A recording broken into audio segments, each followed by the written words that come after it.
The first mistake is trying to make a big game right away, instead of releasing a small, minimal project first, and getting feedback. Let's say you spend a year making a game, and when it finally launches, you realize it is not interesting and people do not want to play it. Bad? Very bad? But now imagine this instead. You spend 2 months, release version 1.0, get feedback, and immediately make the game more engaging. Then, a year later, you already have several updates and improvements, and people actually enjoy playing it because they themselves told you what they wanted. This leads to the second mistake, working alone and losing motivation. No one sees your progress, no one is following what you are doing. It is just you by yourself. The second mistake is half a mistake because it does not apply to everyone, but it is the lack of allies or teammates. Working with someone is faster, easier, and more fun. Collaboration and shared responsibility also increase motivation. Someone is watching, someone cares, and that matters.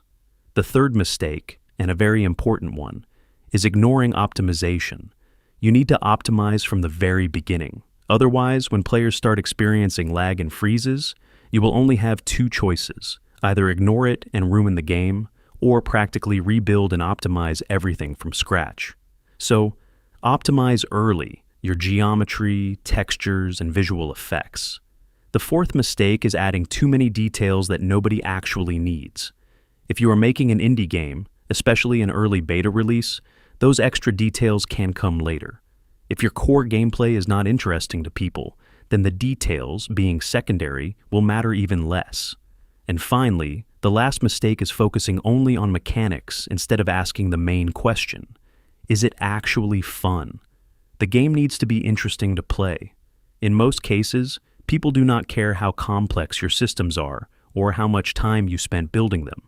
What they care about is whether the game is enjoyable. But what does interesting even mean? Look at games that are popular and relatively simple. Ask yourself what you personally find fun, and then think about how broadly appealing that is.